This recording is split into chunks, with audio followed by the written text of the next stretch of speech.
Hello friends, Pawan here. कैसे हो आप फ्रेंड्स? आज हम लोग सीए इंटरमीडिएट टैक्सेशन से संबंधित अमेंडमेंट्स पढ़ने वाले हैं। We will start with GST amendments, goods and services tax. Income tax में भी बहुत सारे अमेंडमेंट्स एप्लीकेबल हुए हैं क्योंकि फाइनेंस एक्ट 2020 इस एग्जाम के लिए एप्लीकेबल हो जाता है। तो इनकम टैक्स के अमेंडमेंट्स के वीडियो मैंने अलग से बनाए हैं, आप उसको अलग से देख सकते हैं। आज जो मैं अमेंडमेंट्स आपके साथ डिस्कस करूंगा वो है जीएसटी से संबंधित, एंड इससे रिलेटेड जो अमेंडमेंट नोट्स हैं वो नीचे दी हुई लिंक से आप डाउनलोड कर सकते हैं। तो आपको चिंता करने की जरूरत नहीं, आपको ये पूरे अमेंडमेंट के एक्सप्लेनेशन इस वीडियो में मिल जाएंगे। और आपको कहीं भी अगर कुछ डाउट आता है, कुछ कंफ्यूजन है, क्वेश्चन के में कैसी एप्लीकेबिलिटी रहेगी, तो आप मुझे कांटेक्ट कर सकते हैं। सो फ्रेंड्स, जो अमेंडमेंट्स आपको एप्लीकेबल है, they are as made by notifications and circulars issued up to 31 October 2020। Even finance act 2020 के थ्रू कुछ अमेंडमेंट्स प्रपोज हुए हैं सीजीएसटी एक्ट में, बट उसमें से मैक्सिमम अमेंडमेंट्स 31 अक्टूबर के बाद से ही लागू हुए हैं। Most of them have been made applicable with effect from 1 January 2021। तो वो मई 2021 एग्जाम के लिए एप्लीकेबल नहीं रहेंगे, वो नवंबर 2021 एग्जाम के लिए एप्लीकेबल रहेंगे। सो देयरफॉर ऐसे कुछ अमेंडमेंट्स जो कि 31 अक्टूबर के बाद हुए हैं, आई मीन एप्लीकेबल हुए हैं, बट 31 अक्टूबर तक के नहीं, तो वो नवंबर एग्जाम के लिए एप्लीकेबल है। तो इस वीडियो में और इन नोट्स में मैंने वो कवर नहीं किया है, because this video is specifically for CA intermediate और आईपीसीसी एग्जामिनेशन ऑफ मई 2021। तो इसमें ये 7 चैप्टर से संबंधित अमेंडमेंट्स जो है वो मैं कवर करने जा रहा हूँ।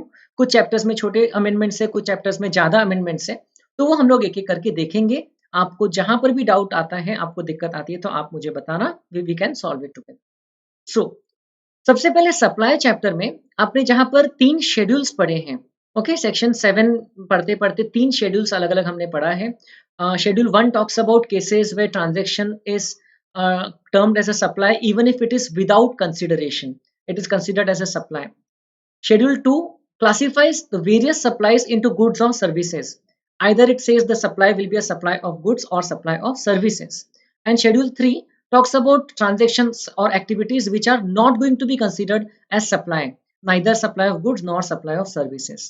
तो यहाँ पर शेड्यूल 2 में एक उन्होंने एक छोटा सा अमेंडमेंट किया है, जो कि रिट्रोस्पेक्टिव इफेक्ट फ्रॉम 1 जुलाई 2017, मतलब कि जब से सीजीएसटी एक्ट इफेक्टिवली एप्लीकेबल हुआ था, सो 1 जुलाई 2017, तब से ये उन्होंने बैक डेट में जाकर के ये प्रोविजन को, ये शेड्यूल के ये पार्ट को चेंज कर दिया है।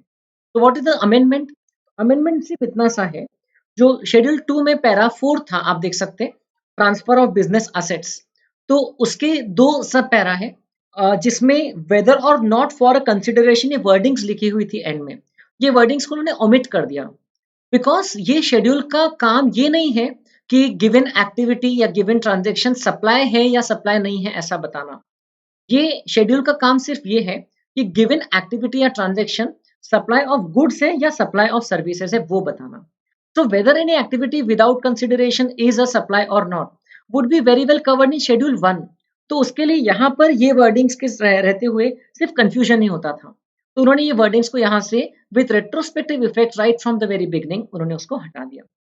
तो where goods forming part of the assets of a business are transferred or disposed of by or under the directions of the person carrying on the business so as to no longer form part of those assets, so it will be treated as a supply of goods। बस इतनी सी बात है। अब यहाँ पर इनको ये बोलना यहाँ पर अप्रोप्रिएट नहीं था, वेदर और not for a consideration. If it is a supply then it is a supply of goods. In which cases will it be considered as a supply even if it is not for consideration? तो वो आपके schedule 1 में दिया हुआ है।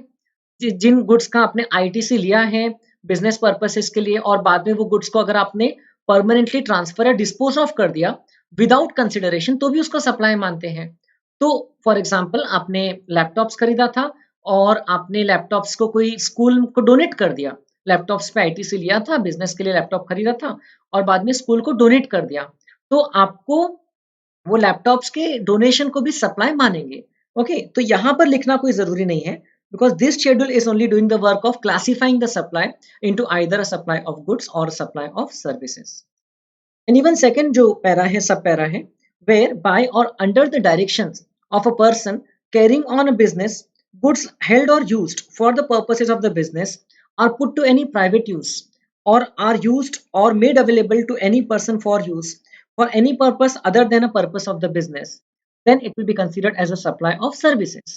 तो basically अगर आप गुड्स को ही ट्रांसफर कर रहे हो तो सप्लाई ऑफ गुड्स है, लेकिन अगर आप गुड्स को यूज करने का राइट किसी को दे रहे हो तो वो सप्लाई ऑफ सर्विसेज है। तो यहाँ पर ये क्लासिफिकेशन इंपॉर्टेंट है। नाउ वेदर और नॉट फॉर कंसिडरेशन, ये जो फ्रेज है ये दोनों जगह से ओमिट कर दिया है। That is not important to identify whether it is supply of goods और सप्लाई ऑफ सर्विसेज। तो जो सप्लाई है, जैसे ऊपर भी लिखा हुआ है, जो सेक्शन 7(1) के हिसाब से सप्लाई है, वेदर और नॉट फॉर अ कंसिडरेशन 7(1) के हिसाब से, वो एक्टिविटी या वो ट्रांजैक्शन शेड्यूल 2 के हिसाब से either it will be classified as a supply of goods और as a supply of services. तो ये हो गया first amendment. I hope it is clear. Then एक सर्कुलर आया था 10 जून 2020 को डायरेक्टर्स रेम्यूनरेशन से संबंधित। तो वो सर्कुलर में उन्होंने क्लैरिफाई किया कि जो डायरेक्टर को रेम्यूनरेशन देते हैं वेदर दैट अट्रैक्ट्स जीएसटी और नॉट। तो आप लोगों को एक चीज तो पता है कि शेड्यूल 3 जो है it talks about the cases where the activity is neither considered as supply of goods nor supply of services, and schedule 3 very well covers in its ambit the services supplied by employee to the employer in the course of employment. तो अगर उन्होंने clarify किया यहाँ पर, अगर कोई person employee plus director है, if some person is an employee director, तो उस केस में वो पर्सन की जो सर्विसेज है एज एन एम्प्लॉय, उसके अगेंस्ट में जो उसको रेम्यूनरेशन मिल रहा है, that will not be attracting GST, but उसकी जो सर्विसेज है as a director that might attract GST. तो उन्होंने उसको कैसे क्लैरिफाई किया है, देखिए उन्होंने 4 टाइप के सिनेरियोज जो है यहाँ पर कंसिडर किए हैं इस सर्कुलर में। थोड़ा सा आपको सिंप्लीफाई करके ये टेबुलर फॉर्म में दिया हुआ है। Type of director, whole time director अगर है, who may be an employee, okay, who may be a person who is an employee और who is not an employee. तो अगर वो एम्प्लॉय नहीं है तो फिर उनकी सर्विसेज शेड्यूल 3 के बाहर है। अगर वो एम्प्लॉय है तो उनकी सर्विसेज शेड्यूल 3 के स्कोप में है। तो देखिए अगर वो डायरेक्टर एम्प्लॉय नहीं है, so their services are outside the scope of schedule 3 and therefore it will be taxable, therefore it will be considered as a supply, right? And if it is taxable, आपको ये पता है it is covered under reverse charge, जो section 9(3) है उसमें reverse charge में ये cover हो जाती है, राइट? तो रेसिपिएंट जो कंपनी रहती है, company has to pay the GST on reverse charge basis. Similarly independent director जो रहता है कंपनी का, as per the definition of the company law, independent director is not an employee. A person who is not an employee only can become independent director. Independent director की services definitely schedule 3 में covered नहीं है, so it will be liable to GST and it will be liable to reverse charge as well. Director who is an employee, तो इसमें उन लोगों ने 2 type की कैटेगरी में उसको क्लासीफाई कर दिया। जो डायरेक्टर एम्प्लॉय है, एग्जीक्यूटिव डायरेक्टर कह सकते हैं हम लोग, एम्प्लॉय डायरेक्टर, तो उसको जो रेम्यूनरेशन मिलती है ऐसे डायरेक्टर को, तो उसमें हम उसको रेम्यूनरेशन को हम 2 पार्ट्स में डिवाइड कर देते हैं। One part of that remuneration which is declared as salaries in the books of the company and subjected to TDS under section 192 of the income tax act, जिसमें सैलरी बोल करके income tax act में आप TDS काट रहे हो, tax deduct कर रहे हो, तो वहां पर even you are accepting as a company that portion of remuneration is paid to the director for as an employee, okay, in the capacity of being an employee. So वहां पर for the works performed as an employee, that part of remuneration shall not attract GST. तो उस पे GST नहीं लगेगा and that will be outside the scope. वो turnover में भी इंक्लूड नहीं होगा इवन डायरेक्टर के। बट उसी डायरेक्टर को, जो एम्प्लॉय डायरेक्टर है, कुछ पोर्शन रेम्यूनरेशन का कंपनी अगर सेक्शन 194J में टैक्स डिडक्ट करते हुए दे रही है। Section 194J talks about fees for professional और टेक्निकल सर्विसेज, ये आप लोग इनकम टैक्स में पढ़ चुके हो। सो अगर 194J में टैक्स डिडक्ट करके दे रही है, नॉर्मली रेट एप्लीकेबल इज 10% है। So in that case that part of remuneration shall be considered as remuneration given to a professional and it shall be a remuneration towards contract for service as against contract of service. And contract for service रहा तो employer employee relationship वहां पर absent माना जाएगा and therefore it will not be covered under the scope of schedule 3. schedule 3 में covered नहीं है तो इसका मतलब कि उस ट्रांजेक्शन को GST एप्लीकेबल हो जाएगा। एंड अगर GST एप्लीकेबल हो गया तो वो रिवर्स चार्ज बेसिस पे होगा, because this is a transaction between a company and the director. अगर डायरेक्टर ने कंपनी को सर्विसेज प्रोवाइड किया है और उसके अगेंस्ट में रेम्यूनरेशन लिया है, so it attracts GST on reverse charge basis. So I hope the situation is now absolutely clear, and that was the intention of CBIC when they issued this circular in June 2020. Then एक छोटा सा amendment जो पिछले बार भी शायद मैंने amendment lecture में discuss किया था. Dadra and Nagar Haveli and Daman and Diu दोनों यूनियन टेरिटरीज जो है वो अब एक सिंगल यूनियन टेरिटरी हो चुकी हैं, और Ladakh has become union territory. तो for the purposes of GST also they will be covered under the UT GST Act. And as far as Jammu and Kashmir is concerned, even though it is a union territory, but it has its own separate state legislature और own separate legislature. तो उसको GST के purpose के लिए हम लोग state मानते हैं. तो Jammu and Kashmir will be covered under the SGST act of Jammu and Kashmir. And Jammu and Kashmir area जो है वहां पर एसजीएसटी एप्लीकेबल रहेगा, CGST plus SGST. Whereas Ladakh area में CGST plus UT GST applicable रहेगा. तो ये कितना छोटा सा एक अमेंडमेंट है जिसको आप मार्क कर सकते हो. This is amendment in UT GST act as well as amendment in not as such, but then यहाँ पर स्टेट की डेफिनेशन में जम्मू एंड कश्मीर इंक्लूडेड पहले भी था, अभी भी इंक्लूडेड रहेगा. सो ये छोटा सा पार्ट है. Then friends, as you know that there is this composition scheme for small service providers under section 10(2)(a) जो पिछले बार हम लोग ने डिस्कस जरूर किया था, जो नवंबर 2020 एग्जाम के रिस्पेक्ट में कोर्स में था, बिकॉज वो स्कीम तो 1 अप्रैल 2020 से एप्लीकेबल हो गई थी, बट वो स्कीम के रिस्पेक्ट में उन्होंने रेट नोटिफाई नहीं किया था. उन्होंने एक्ट में क्या लिखा था कि for section 10(2)(a) the rate may be notified, rate may be prescribed, but it shall not exceed 3% of CGST. So हम लोग इसीलिए पिछले बार के एग्जाम तक के जो पढ़े थे हम लोग नोटिफिकेशन 2/2019 के हिसाब से हम लोग जा रहे थे, बट अब उन्होंने रेट प्रिस्क्राइब कर दिया 24 जून 2020 को. So we are discussing the amendments made after on or after 1 May 2020 up till 31 October 2020. 1 मई से 31 अक्टूबर के बीच के हम लोग अमेंडमेंट्स डिस्कस कर रहे हैं. सो सीजीएसटी के रेट जो है उन्होंने ये कंपोजिशन स्कीम जो स्मॉल सर्विस प्रोवाइडर्स के लिए उसके लिए नोटिफाई कर दिया है, and they have notified it on 24 June but with effect from 1 अप्रैल. तो 1 अप्रैल से लागू हो जाएंगे वो rates. 3% of the turnover of supplies of goods and services in the state और union territory. So 3% is the rate of CGST, equivalent shall be the rate of SGST. ऐसे case में सिर्फ इंट्रा स्टेट सप्लाई ही allowed रहते हैं.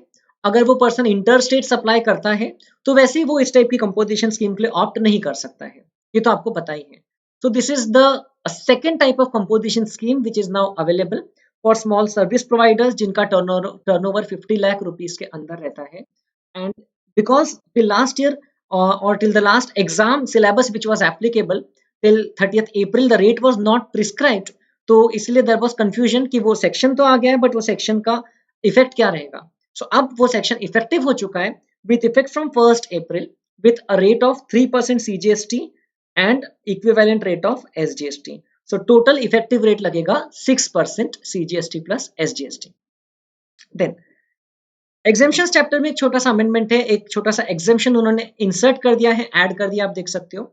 Satellite launch services supplied bye ISRO अंतरिक्ष Corporation Limited और New Space India limited.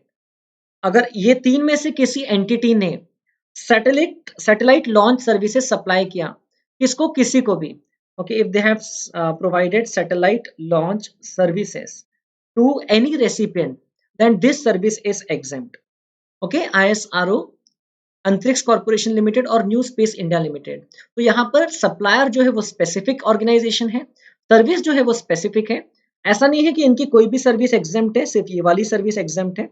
और recipient can be any person. Okay, तो आपने अगर टेबल बनाया होगा, इससे मैं आपको क्लास में समझाता हूँ, तो सप्लायर के कॉलम में आप ये तीन चीजें डाल सकते हो. इन तीनों में से कोई एक पर्सन सप्लायर हो सकता है. Service will be satellite launch services and recipient can be any person. अब रजिस्ट्रेशन चैप्टर में उन्होंने कुछ अमेंडमेंट्स लाए हैं, कुछ रजिस्ट्रेशन के प्रोसीजर में कुछ छोटे छोटे चेंजेस हुए हैं, तो उसको आप ध्यान से देख लीजिए. You can mark this amendments with your book, जो इसके पहले आपको बुक मिली थी उसमें आप अपडेट कर सकते हो. तो देखिए, बाकी तो बेसिक प्रोसेस तो सेम है. रजिस्ट्रेशन के लिए आपको REG 01 भरना होता है, पहले पार्ट ए, उसके बाद में आपका पार्ट ए के डिटेल्स वैलिडेट हो जाते हैं, mobile number, email address, pan, तो फिर आपको पार्ट बी अवेलेबल होता है।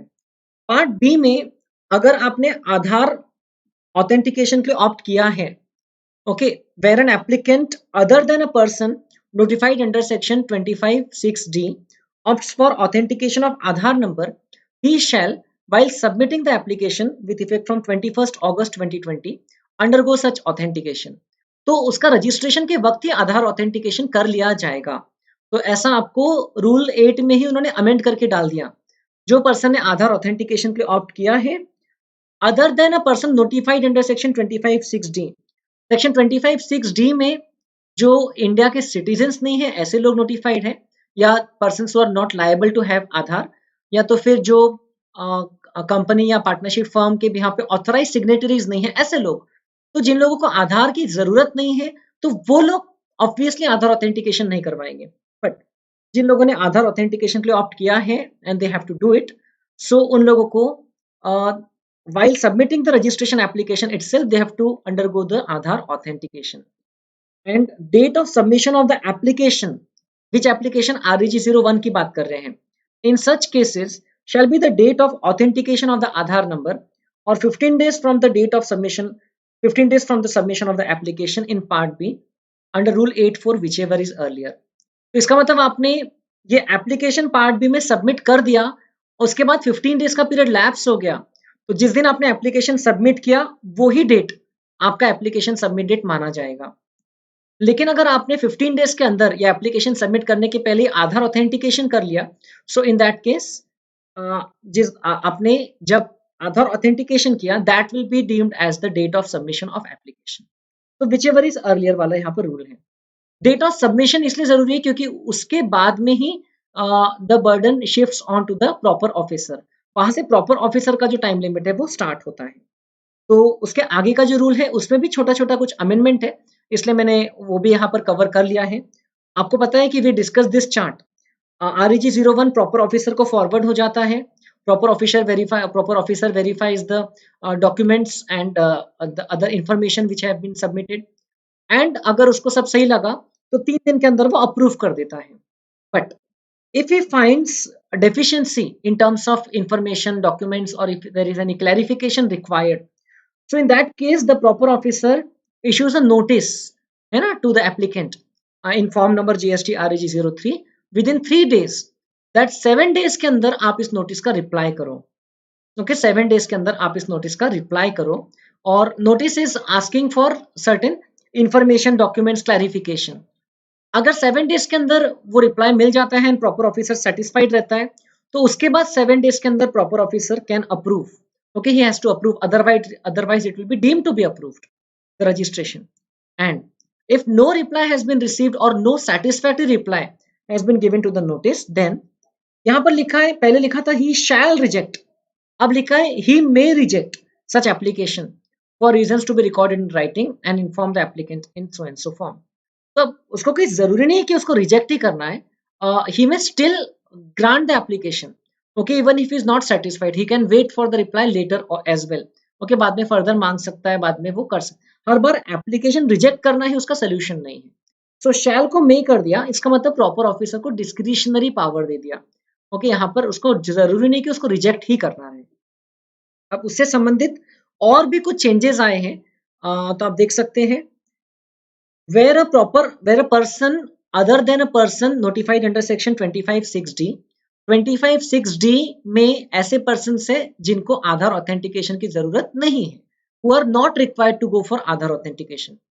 सो जिनको आधार ऑथेंटिकेशन की जरूरत है, अगर ऐसे कोई person if they fail to undergo authentication of Aadhaar number or does not opt for authentication of Aadhaar number, then the registration shall be granted only after physical verification of the place of business in the presence of the said person in the manner provided under rule 25.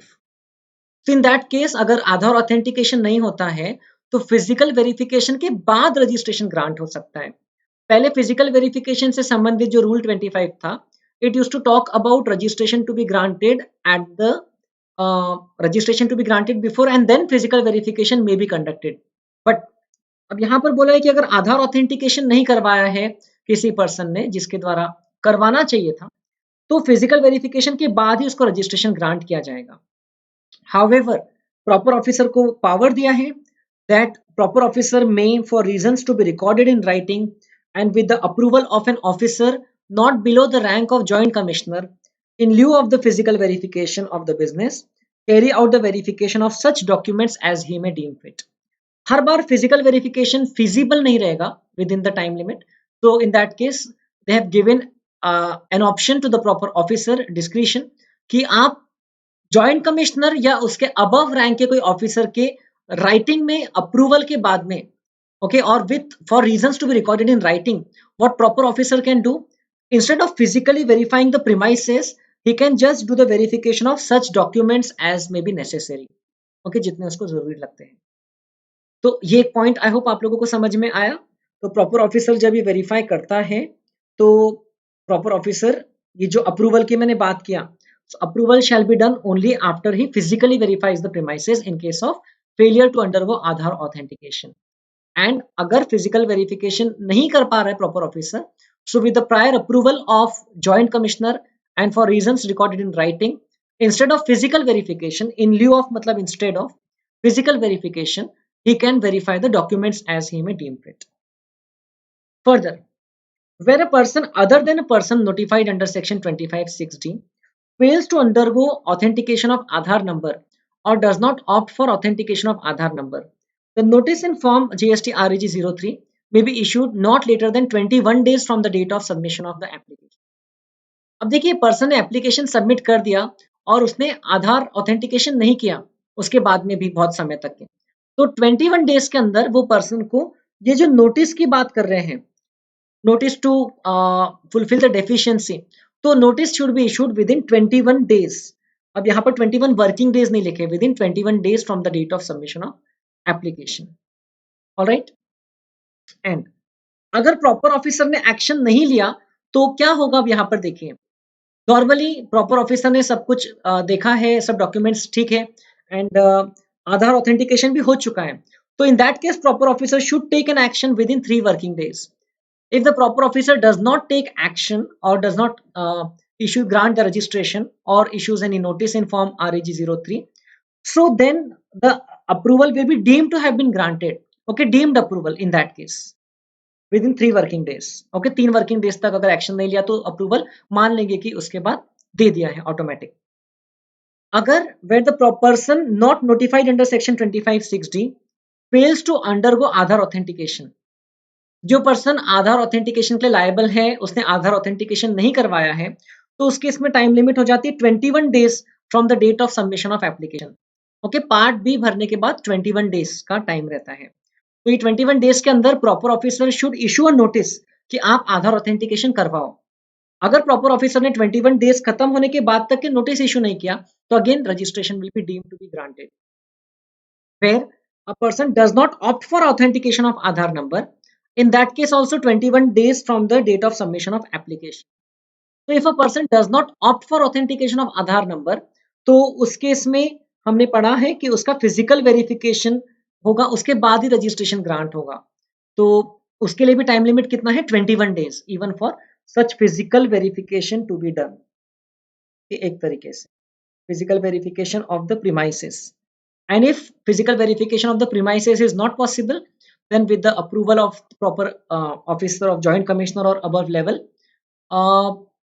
at least verification of the documents, where applicant furnishes clarification information or documents as a reply to the notice of proper officer, ये पहले भी था, तो 7 working days from the date of the receipt of the clarification information or documents।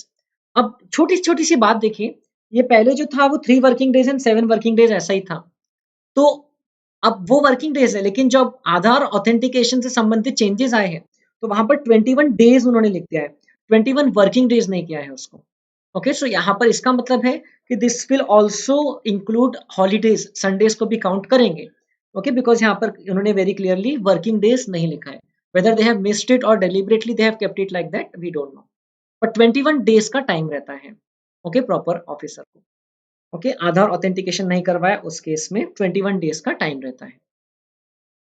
Alright, तो बाकी उसने अगर reply कर दिया उसके बाद में 7 डेज का टाइम रहता है deemed approval after such reply has been received deemed approval shall be granted within 7 days. अब ये भी एक छोटा सा पैराग्राफ देख लो, रूल 25 में भी अमेंडमेंट हुआ है क्योंकि पीछे हम लोग ने देखा कि फिजिकल वेरिफिकेशन करवाना पड़ेगा। तो रूल नंबर 25 में भी आप देख सकते हो कि फिजिकल वेरिफिकेशन से संबंधित क्या चेंजेस आ गए। पहले क्या था, physical verification would be done after the grant of registration, okay, by the proper officer if he thinks that it is required. But now, due to failure of Aadhaar authentication or due to not opting for Aadhaar authentication before the grant of registration or due to any other reason after the grant of registration, the physical verification may be done. तो actually amendment इस बार सिर्फ इतना सा हुआ है कि ये phrase add हो गया है, if the person does not opt for Aadhaar authentication then physical verification has to be done before the grant of registration, or if the person fails to get Aadhaar authentication done, then even in that case, तो उन्होंने सिर्फ ये wordings ये वाले भी insert कर दिया due to not opting for Aadhaar authentication. Alright, so ये अमेंडमेंट्स थे आपके रजिस्ट्रेशन चैप्टर, रजिस्ट्रेशन प्रोसेस से संबंधित। अब इसके बाद में tax invoice, credit and debit notes, E way bill, इस चैप्टर में एक बहुत इंपॉर्टेंट अमेंडमेंट आया है ई इनवॉइसिंग का, तो वो हम लोग पढ़ रहे हैं आगे। बट उसके पहले अमेंडमेंट आपके रूल नंबर 46 में आ गया है। Rule number 46 which talks about the particulars required in tax invoice.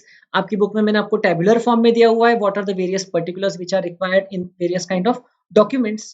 तो यहाँ पर आप देख सकते हैं quick response code having embedded invoice reference number in it in case invoice has been issued in the manner prescribed under rule 48.4. Rule 48.4 talks about the concept of e-invoicing, okay, जिसके बारे में हम लोग अभी आगे पढ़ेंगे। So e-invoicing अगर किया है तो आपको एक इनवॉइस रेफरेंस नंबर मिलता है इनवॉइस रजिस्ट्रेशन पोर्टल से, और क्यूआर कोड भी मिलता है जिसको इनवॉइस में एम्बेडेड रखना चाहिए, ओके, जिसको इनवॉइस में रखना चाहिए। क्यूआर कोड ऐसा रहता है जिसको स्कैन करके इनवॉइस रेफरेंस नंबर उससे एक्सट्रैक्ट किया जा सकता है। So that is another mandatory particular, but only for those persons who have to issue invoice at this stage as per rule 48.4. Okay, अभी हर किसी को लागू नहीं हुआ है। As of 31st October 2020 जिनका टर्नओवर 500 करोड़ से ज्यादा था प्रीसीडिंग फाइनेंशियल ईयर में उनके लिए लाइबल हुआ है, और अब विथ इफेक्ट फ्रॉम 1 जनवरी 2021 जिनका टर्नओवर 100 करोड़ से ज्यादा है उनके लिए एप्लीकेबल हुआ है। बट आप लोगों को 31 अक्टूबर का पॉइंट याद रखना है। एंड फर्दर 15 अक्टूबर से फर्स्ट प्रोविजो इंसर्ट हुआ है रूल 46 में, जिसमें लिखा है द बोर्ड मतलब द सीबीआईसी में on the recommendations of the council by notification specify the number of digits of HSN code for goods or services that a class of registered persons shall be required to mention, or a class of supply of goods or services for which specified number of digits of HSN code shall be required to be mentioned by all registered taxpayers. मतलब कि CBIC को power दे दिया है कि आप बता सकते हो कि कौन से क्लास के पर्सन ने कितने डिजिट्स एचएसएन के मेंशन करना चाहिए। So now CBIC can issue notification and make it mandatory. तो 1 अप्रैल 2021 से उन्होंने चेंजेस किए भी हैं, बट ऑब्वियसली वो मई 2021 एग्जाम में एप्लीकेबल नहीं रहेगी। And they can also specify the class of supply of goods or services for which specified number of digits of HSN code shall be required. कुछ specific goods or services जिसके लिए इतने digit तो लिखना ही पड़ेगा। और class of registered persons who would not be required to mention the HSN code. तो कुछ पर्संस को एग्जेम्पशन भी देने का पावर दिया है कि भाई आप लोगों को HSN कोड मेंशन करना कंपलसरी नहीं है। Now we come to the all important part. अगर मैं देखूं तो ये अमेंडमेंट नोट्स में दिस अमेंडमेंट इटसेल्फ और this part itself is running into maximum number of pages right from here, and उसके बाद में 2-3 छोटे-छोटे अमेंडमेंट्स ही हैं। तो you need to pay attention to this concept of e-invoicing. It is quite new at this stage. For exam point of view, first time May 2021 exam से लागू हो रहा है।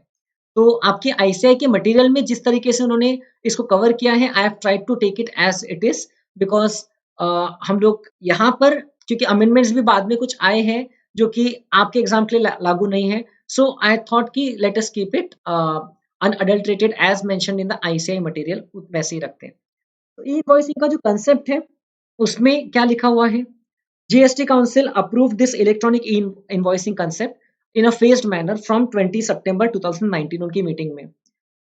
1 जनवरी 2020 से वॉलंटरी बेसिस पे ई इनवॉइसिंग का सिस्टम उन्होंने शुरू कर दिया था, लेकिन 1 अक्टूबर 2020 से certain notified category of tax payers जिनका टर्नओवर 500 करोड़ से ज्यादा है पिछले कोई भी साल में, okay, preceding financial year, in any preceding financial year from 17-18 onwards, 17-18, 18-19, 19-20, पिछले तीनों में से कोई भी साल में अगर उनका टर्नओवर एक साल में अगर 500 करोड़ से ज्यादा है, तो ऐसे पर्संस को ई इनवॉइस मैंडेटरी हो चुका है 1 अक्टूबर 2020 से। एंड 1 जनवरी 2021 से और भी लोग इसमें कवर हो चुके हैं। 500 करोड़ की लिमिट कम करके 100 करोड़ कर दी गई है, बट वो आपको अभी इस स्टेज पे पढ़ने की जरूरत नहीं है। तो ई इनवॉइसिंग में होता क्या है, जो सप्लायर्स है वो अपने ही सॉफ्टवेयर से नॉर्मल इनवॉइस बनाते रहेंगे, बट उनके जो इनवॉइस का डेटा है वो इनवॉइस रजिस्ट्रेशन पोर्टल, जो कि जीएसटी या हम लोग बोल सकते हैं जो कि डिपार्टमेंट की तरफ से पोर्टल अवेलेबल रहेगा, कुछ वेबसाइट से जो उन्होंने अवेलेबल करवाया, वहां पर आपको वो डेटा अपलोड करना है। एंड वहां से आपको एक यूनिक इनवॉइस रेफरेंस नंबर मिल जाएगा, IRN, okay, with any invoice, मतलब ई इनवॉइस आपको मिलेगा जिसमें इनवॉइस रेफरेंस नंबर लिखा रहेगा एंड एक क्यूआर कोड भी एम्बेडेड, एक क्यूआर कोड भी उसमें रहेगा। सो वो इनवॉइस रेफरेंस नंबर के साथ मुझे इनवॉइस मिला, उसको आप डिजिटली साइन करके वो इनवॉइस रेफरेंस नंबर जो है वो IRP आपको डिजिटली साइन करके अवेलेबल करवा देगा। ओके, सो अब GST E invoice will be valid only if it has a valid IRN, invoice reference number. इसका पर्पस क्या है? ओवरऑल पर्पस ये है कि आपका जो भी इनवॉइस है ये आपके फॉर्मेट में रहता है। अब ये फॉर्मेट सिस्टम तो नहीं समझ सकता है, आपने आपके अकाउंटिंग सॉफ्टवेयर से बनाया है। ओके, फॉर एग्जांपल आप अगर टैली सॉफ्टवेयर यूज करते तो आपने टैली से बनाए हैं। और पोर्टल जो है, पोर्टल के पास में इनवॉइस रेफरेंस नंबर जनरेट करने के लिए इनवॉइस रेफरेंस पोर्टल है, इनवॉइस रजिस्ट्रेशन पोर्टल। उन्होंने क्या किया है, उन्होंने हर टाइप के जो इनवॉइसेस है उसका डेटा कलेक्ट करके उसको स्टैंडर्डाइज करने की बात किया है। Okay, they are going to standardise every sort of invoice that they get. Okay, invoice reference portal standardise करके क्या करेंगे, वो लोग उसका एक इनवॉइस रेफरेंस नंबर जनरेट कर लेंगे, जिस नंबर के पीछे उनके पास में पूरा इंफॉर्मेशन वहां पर अवेलेबल रहेगा कि भाई ये so and so invoice number आया था हमारे पोर्टल पे, वो इनवॉइस के अगेंस्ट में ये इनवॉइस रेफरेंस नंबर है। सो वो इनवॉइस अब ई इनवॉइस बन चुका रहेगा एंड पोर्टल आपको एक QR code and invoice reference number के साथ साथ आपको वो इनवॉइस रिटर्न कर देगा। सो वो इनवॉइस रेफरेंस नंबर में पूरी इंफॉर्मेशन स्टोर रहेगी उस इनवॉइस से संबंधित, and that will be in a machine readable format. तो वो फॉर्मेट, वो इंफॉर्मेशन का यूज कहाँ होगा, तो वो जो इनवॉइस रजिस्ट्रेशन पोर्टल है वहां से इंफॉर्मेशन अवेलेबल हो जाएगी आपके GSTR 1 को फिल करने के लिए, वहां से इंफॉर्मेशन अवेलेबल हो जाएगी आपके ई-वे बिल को फिल करने के लिए, एंड वहां से इंफॉर्मेशन अवेलेबल हो जाएगी आपके जो कस्टमर्स हैं, आपके जो रेसिपिएंट है, उनके GSTR 2B के डेटा के लिए, तो उनको जो इनवर्ट सप्लाई का डिटेल्स अवेलेबल होता है उसके लिए। सो अब क्या होगा, स्टैंडर्डाइजेशन आने से क्या होगा, एक ही जगह डेटा कैप्चर हो रहा है सभी टाइप के सप्लायर्स का, एटलीस्ट वो सप्लायर जिन लोग अब इसके लिए लायबल हो चुके हैं, एंड वहां से ही आपका फिर वही डेटा यूज करके आपका GSTR 1 फिल होने वाला है, आपके GSTR 1 में ऑटो पॉपुलेट हो जाएगा, ई-वे बिल में वहां से डेटा आ जाएगा एंड आपके रेसिपिएंट्स को डेटा मिल जाएगा, क्योंकि अल्टीमेटली आपका सप्लाई उनके लिए एक क्या कहते हैं, they are the recipient for that supply, right. So उनके लिए एक ट्रांजैक्शन इनवर्ट सप्लाई हो गया। सो वो पूरा एक पोर्टल ही मैनेज करेगा। अब इससे क्या होगा, मैचिंग का प्रॉब्लम कम हो जाएगा, है ना। आई मीन मिसमैच का जो प्रॉब्लम था कि सप्लायर ने कोई इनवॉइस बताया ही नहीं, रेसिपिएंट ने क्रेडिट ले लिया, तो वो एक प्रॉब्लम कम हो जाएगा एंड एग्जैक्ट डिटेल्स हर जगह अवेलेबल रहेगी। सेकेंडली कुछ अमाउंट्स का मिसमैच नहीं होगा, डिस्क्रिप्शन का मिसमैच नहीं होगा, क्योंकि इनवॉइस की जो डिटेल है वो ही कैप्चर करके इनवॉइस रेफरेंस नंबर जो है वो बनाया गया है। सो अभी invoices, credit note and debit note, ये तीनों टाइप के डॉक्यूमेंट्स जो है इसको ये पोर्टल के थ्रू ई इनवॉइसिंग में कवर किया जा रहा है। ओके, डॉक्यूमेंट्स अलग अलग है लेकिन उसका नाम उन्होंने ईज ऑफ रेफरेंस के लिए ई इनवॉइसिंग रखा है। तो this is the overall concept. Okay, अब आप देखो कि ये ई इनवॉइस का एक सैंपल देखिए आप, जो कि पोर्टल रजिस्टर करके देता है। ये मैंने उनके जो स्टडी कंटेंट है, या हम लोग बोल सकते हैं कि फ्रीक्वेंटली आस्क्ड क्वेश्चंस है या तो फिर डाउनलोडेबल मटेरियल है, वहां से मैंने सैंपल ई इनवॉइस डाउनलोड किया है। ओके, आप खुद ई इनवॉइस की वेबसाइट पे जाकर के आप खुद ये सैंपल ई इनवॉइस डाउनलोड कर सकते हैं along with lot more other files related to instructions and FAQs. तो देखो यहाँ पर एक क्यूआर कोड आ जाता है जो कि इंपॉर्टेंट है। ओके, क्यूआर कोड जिसको स्कैन करके इनवॉइस रेफरेंस नंबर अवेलेबल हो जाएगा। फर्दर यहाँ पर आप ध्यान से देखो तो एक IRN दिख रहा है इतना बड़ा, this is the invoice reference number. Okay, this is unique invoice reference number जो कि जीएसटी पोर्टल या इनवॉइस रजिस्ट्रेशन पोर्टल आपको अवेलेबल करवाता है। तो ये हर इनवॉइस के लिए यूनिक रहेगा, हर सप्लाई के लिए ये यूनिक रहेगा। एंड इनवॉइस रेफरेंस नंबर के बिना आपका इनवॉइस ई इनवॉइस नहीं कहलाया जा सकता है। ये उसका स्टैंडर्डाइज्ड फॉर्मेट है, सैंपल ई इनवॉइस दिख रहा है जिसमें बाकी सब डिटेल्स सिस्टमैटिक तरीके से आपको दिख जाएगी। GSTIN of the supplier, name of the supplier, okay, address, serial number of the invoice. ये सैंपल है जो डिपार्टमेंट ने बना करके अवेलेबल करवाया है जस्ट फॉर एजुकेशनल पर्पसेस। तो details of recipient, billing address, shipping address, then आपका डिस्क्रिप्शन ऑफ द गुड्स, किस टाइप का ट्रांजेक्शन है, किस टाइप का सप्लाई है, description of the goods, HSN, quantity, okay, then rate of GST, taxable value, एक एक अमाउंट ऑफ GST। ओके, तो वो सब इसमें स्टैंडर्डाइज तरीके से अवेलेबल रहेगा। ओके, पेई की इंफॉर्मेशन, ये सब।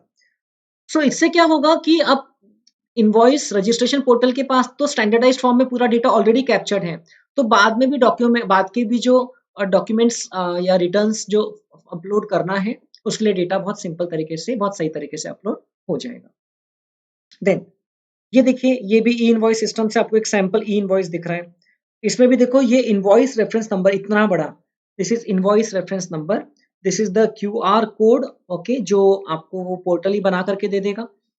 And these are the other details, okay, seller की डिटेल्स, परचेसर की डिटेल, गुड्स की डिटेल्स, GST की डिटेल्स, जो बाकी सब डिटेल्स इनवॉइस में जरूरी है। ओके, रूल 46 के हिसाब से अब क्यूआर कोड भी जरूरी है, तो क्यूआर कोड भी ई इनवॉइस के थ्रू आ जाएगा। ओके, क्यूआर कोड जिन लोगों को ई इनवॉइस एप्लीकेबल है उनके लिए जरूरी है। तो what are the benefits of e invoices, पहले थोड़ा सा इसका थ्योरी देख लेते हैं, फिर इसका हम लोग एग्जैक्ट टूल्स पढ़ते हैं क्या है। One benefit is auto reporting of invoices into GST return and auto generation of E way bill. जैसे मैंने आपको बताया कि जो कॉमन पोर्टल है वहां से ही, इनवॉइस रजिस्ट्रेशन पोर्टल से आपके GSTR1 में डिटेल्स ऑफ आउटवर्ड सप्लाई में ऑटोमेटिक वहां से डिटेल्स आ जाएगी।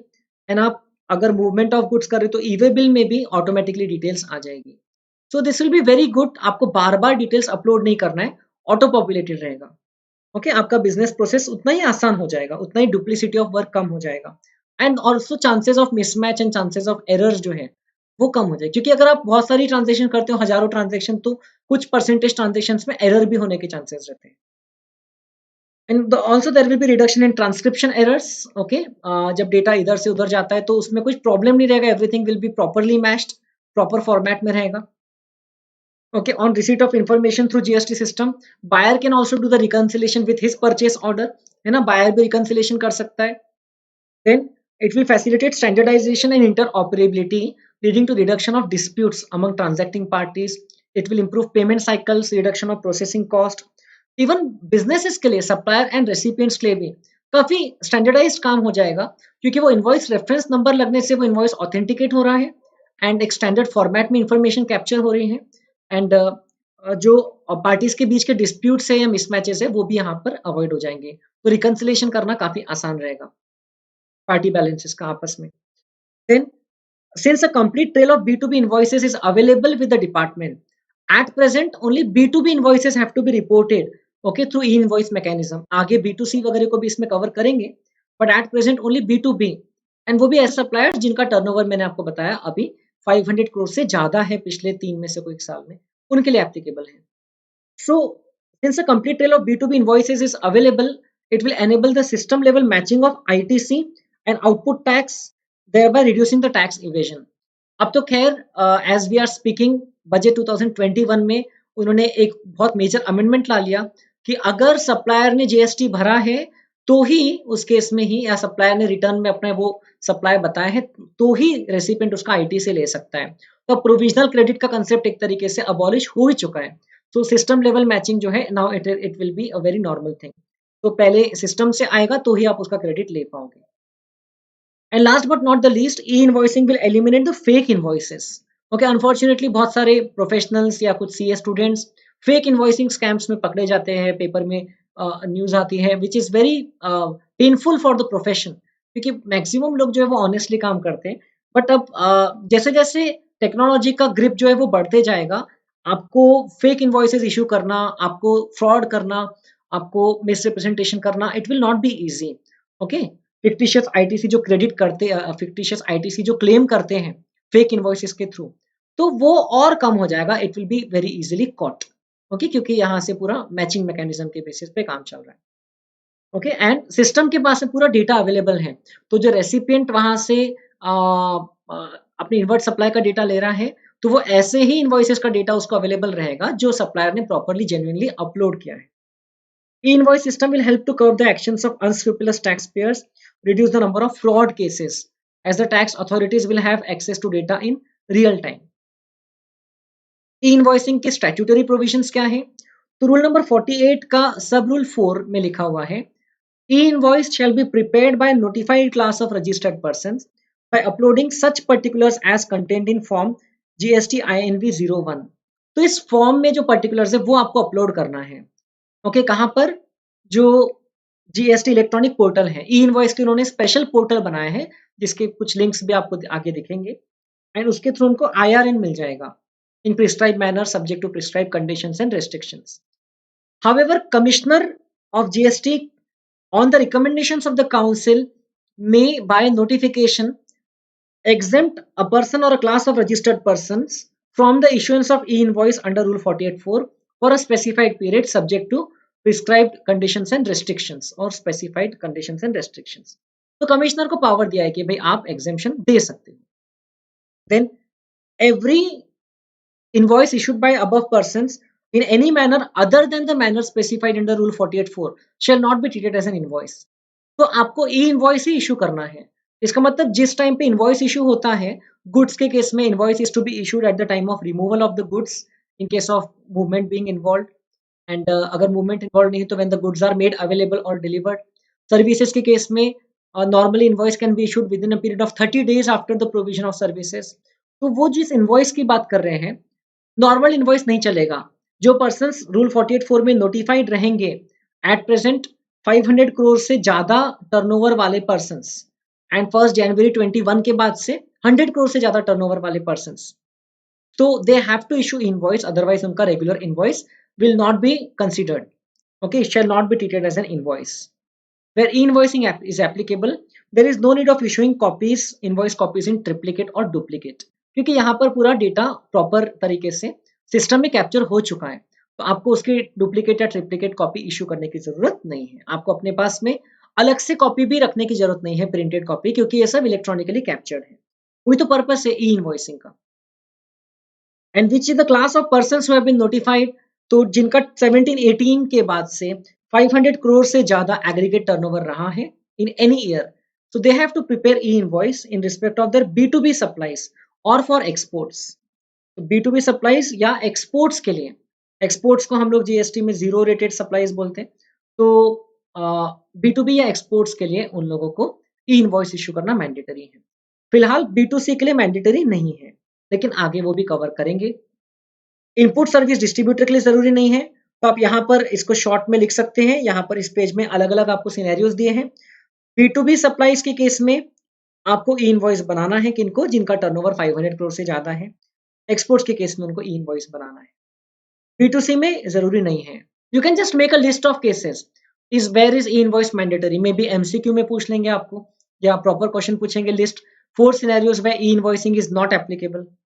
Input service distributor e invoicing applicable नहीं है। If the invoice issued by a notified person is in respect of supplies made by him on which tax is payable under reverse charge under section 9(3), invoicing is applicable। इसका मतलब कि अगर आप एक notified supplier हो, इसका मतलब as a supplier आपका टर्नओवर 500 करोड़ से ज्यादा है। ओके, नोटिफाइड पर्सन हो, आप एक सप्लायर हो जिसका टर्नओवर 500 करोड़ से ज्यादा है, आपने ई इनवॉइस इशू किया है, आपने किसी को सप्लाई किया है रेसिपिएंट को, and such supply is covered under reverse charge. Okay, if this supply is covered under reverse charge mechanism, तो because you are a registered supplier, so even though your supply is covered under reverse charge, still you are liable to issue invoice. आपको यहाँ पर ई invoicing के provision जो है वो लागू रहेंगे on your supplies. Okay, example लिखा है tax payer a firm of advocates having aggregate turnover in a financial year of more than 500 crores is supplying services to a company who may be discharging tax liability as recipient under reverse charge mechanism. क्योंकि आप लोगों को पता है कि legal services जो रहते हैं एडवोकेट फर्म से अगर एक कंपनी को मिलती हैं बॉडी कॉर्पोरेट को, so it will be covered under reverse charge. Okay, any business entity having turnover of more than registration threshold, तो रिवर्स चार्ज लगेगा. लेकिन फिर भी ऐसे इनवॉइसेस को supplier has to cover under e invoicing. ऐसे cases में supplier has to report them okay to the invoice registration portal. So they are not exempt from the requirement of e-invoicing just because their supplies are covered under reverse charge. तो वो tax पे करने के लिए liable नहीं है, but वो e-invoice बनाने के लिए तो लायबल है. Then on the other hand, where specified categories of supplies are received by a notified person from unregistered persons, okay, attracting reverse charge under section 9(4) or through import of services, e-invoicing doesn't arise or it is not applicable. इसका मतलब कि अगर as a recipient, अगर recipient कोई person है जिसका turnover 500 crore से recipient कोई पर्सन है जिसका टर्नओवर 500 करोड़ से ज्यादा है, तो और ये सप्लाई रिवर्स चार्ज में कवर्ड है, बट सप्लायर जो है वो अनरजिस्टर्ड पर्सन है. ओके, तो इस केस में e invoicing is not applicable. Okay, e invoicing is not applicable. ऐसे केस में रेसिपिएंट इनवॉइस बनाता है, बट वो ई इनवॉइस बनाना जरूरी नहीं क्योंकि वो इन्वर्ट सप्लाई है रेसिपिएंट के लिए. ओके, इनवॉइस उसको बनाना पड़ेगा क्योंकि उसने अनरजिस्टर्ड से सप्लाई लिया और उस पर रिवर्स चार्ज में जीएसटी लगने वाला है. बट ऐसे केस में रेसिपिएंट को इनवॉइस बनाने की, ई इनवॉइस बनाने की जरूरत नहीं. And lastly, E invoice is not applicable in the case of import of goods bill of entry. तो इंपोर्ट ऑफ सर्विसेज के केस में भी इनवॉइस एप्लीकेबल नहीं है अगर वहां पर रिवर्स चार्ज लगता है तो, और इवन इंपोर्ट ऑफ गुड्स के केस में ई इनवॉइस एप्लीकेबल नहीं है. So I hope the scope is clear. E invoice कौन से केस में बनाना जरूरी है. तो point number 1 and point number 4, ये दो केस में ई इनवॉइस बनाना जरूरी है. ओके, अब कुछ केसेस में ई इनवॉइसिंग का एग्जेम्पशन मेंशन्ड है, उन्होंने एग्जेम्पशन दिया हुआ है. Following entities are exempt from the mandatory requirement of e invoicing even if the turnover exceeds rupees 500 crore, okay, in the preceding financial year from 17 onwards. SEZ units are exempt, but SEZ developers are not exempt. Okay, ये अलग से लिखा हुआ है. मतलब SEZ developer का अगर turnover 500 crore से ज्यादा रहा तो उनको ई इनवॉइसिंग का प्रोविजन एप्लीकेबल रहेगा. देन इंश्योरर और बैंकिंग कंपनी और financial institution including NBFC, non banking financial company, तो they are exempt from the requirement of e-invoicing because of the complexity, because of the nature of their business. उनको बाकी भी कुछ special invoicing से संबंधित provisions applicable रहते हैं.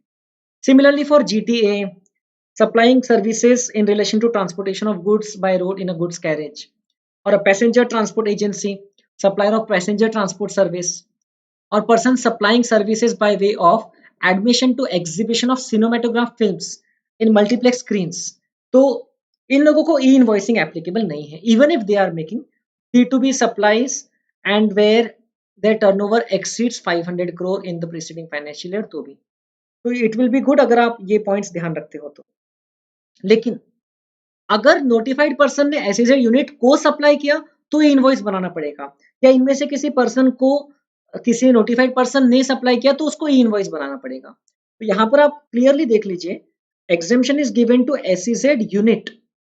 Okay, SEZ unit जिसका टर्नओवर 500 करोड़ से ज्यादा है, वो पर्सन अगर किसी को सप्लाई करता है तो उसको ई इनवॉइस मैंडेटरी नहीं है. ओके, ऐसे पर्सन को ई इनवॉइस मैंडेटरी नहीं है. बट कोई पर्सन अगर ऐसे एसईजेड यूनिट को या कोई पर्सन कोई भी एसईजेड यूनिट को मान लो सप्लाई करता है, एनी सप्लायर जिसका टर्नओवर 500 करोड़ से ज्यादा है पिछले 3 सालों में से कभी, बट वो सप्लाई किसको कर रहा है, एसईजेड यूनिट को, तो in that case he is not exempt from the requirement of e-invoicing. In that case e-invoicing is applicable. Okay वहां पर e-invoicing applicable है. तो एसईजेड यूनिट अगर सप्लायर है तो वो छूटा, वो एग्जेम्प्ट है. बट एसईजेड यूनिट अगर रेसिपिएंट है तो in that case supplier has to issue e invoice. Similarly for exports supplier has to issue e invoice. अच्छा, फर्दर एग्जांपल आपको दिया हुआ है, देखो यहाँ पर नीचे. Maharaja Private Limited has an SEZ unit and a regular DTA unit, both having same PAN. Aggregate total turnover of Maharaja Private Limited is more than 500 crores, considering both the GST INs.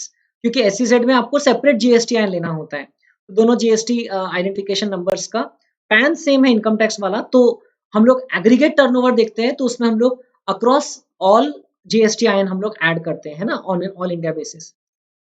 Turnover of DTA unit 100 crore से कम है, but aggregate turnover उनका 500 करोड़ से ज्यादा है. तो in this scenario SEZ unit तो exempt हो गया, क्योंकि एसईजेड यूनिट तो यहाँ पर अलग से मेंशन्ड है. बट जो उसी पर्सन का या उसी कंपनी का जो डीटीए यूनिट है उस पर एप्लीकेबल रहेगा, बिकॉज एग्रीगेट टर्नओवर में हम लोग काउंट करेंगे एसईजेड यूनिट का भी टर्नओवर. उस पैन वाले, वो पैन होल्ड करने वाले सभी जो प्लेसेस है हर जगह का हम लोग टर्नओवर ऐड करेंगे. तो if it is more than 500 crore तो ऐसी कंपनी को अपने डीटीए यूनिट से जो इशू करता है, जो सप्लाईज करता है, उसके लिए ई इनवॉइस बनाना मैंडेटरी रहेगा. Okay, eligibility is based on the aggregate annual turnover on the common PAN. And aggregate turnover का डेफिनेशन भी आप लोगों को बहुत अच्छे से पता है. Okay, it is to be computed on an all India basis for all persons having the same PAN. तो एसईजेड यूनिट का टर्नओवर पैन वो पैन वाले पर्सन के टर्नओवर में इंक्लूड जरूर करेंगे. ऑलराइट, अब इससे संबंधित टेक्निकल बातें क्या क्या है. सो ई इनवॉइस का सिस्टम कैसा है, प्रोसीजर कैसा है. The tax payer first prepares and generates his invoice using his own accounting, ERP और बिलिंग सिस्टम और मैनुअल सिस्टम जैसे भी है. अब जिसका टर्नओवर 500 करोड़ से ज्यादा होगा तो ऐसे पर्सन के पास तो प्रॉपर अकाउंटिंग सिस्टम या बिलिंग सिस्टम डेफिनेटली होगा. ओके, आई डोंट थिंक कि ऐसा पर्सन मैनुअल बेसिस पे बिलिंग करता हो. So invoiced must confirm to the e invoice schema. E invoice schema मतलब कि उसमें उतने मिनिमम पर्टिकुलर्स रहना चाहिए. ओके, स्कीमा मतलब कि स्टैंडर्ड नोटिफाइड फॉर्मेट, भाई इतने ये सब चीजें वो इनवॉइस में रहना चाहिए. इनवॉइस का एज सच फॉर्मेट नहीं बोल रहे कि लेफ्ट में लिखो, राइट में लिखो, सेंटर में आना चाहिए, ऐसा नहीं. लेकिन इनवॉइस के अंदर जो कंटेंट है उसमें ये मैंडेटरी कंटेंट्स या पैरामीटर्स कवर होना चाहिए. जिनका खुद का सॉफ्टवेयर नहीं है, जिनका खुद के पास ईआरपी सॉफ्टवेयर सॉल्यूशंस नहीं है, सो वो लोग इनवॉइस अपने तरीके से जनरेट करके ऑफलाइन यूटिलिटी के थ्रू, जो गवर्नमेंट प्रोवाइड करती है ई इनवॉइस के रजिस्ट्रेशन पोर्टल के through, downloadable from that portal, offline utility के थ्रू वो लोग अपने डिटेल्स अपलोड कर सकते हैं. ओके, एक्सेल फाइल में आप इनवॉइस का डिटेल पूरा मेंटेन करके इनवॉइस डेटा यहाँ से इजिली आप इनवॉइस रजिस्ट्रेशन पोर्टल को आप रिपोर्ट कर सकते हैं. Okay, and you can obtain invoice registration number. Details of this invoice are uploaded or reported by the taxpayer to the IRP. This way the taxpayer registers his supply transaction on the IRP. तो taxpayer जो है या जो supplier है, हम लोग देखते हैं वो supplier ने अपना IRP को डिटेल्स बता दिया. Okay, through the portal. Okay, through the portal उसने अपना डिटेल्स या तो अपलोड कर दिया थ्रू द ऑफलाइन यूटिलिटी, या उसके जो ईआरपी सिस्टम के थ्रू उसने जनरेट किया था इनवॉइस, उसका डिटेल. फिर on uploading IRP returns the e invoice with a unique invoice reference number. अब आईआरपी उसको इनवॉइस रेफरेंस नंबर के साथ में एक ई इनवॉइस दे देता है कि भाई ये इनवॉइस है, इसका ये रेफरेंस नंबर है, और उसमें क्यूआर कोड भी रहता है. Okay, after digitally signing the e invoice and adding a QR code, then the supplier shared the e-invoice with the receiver, with the recipient.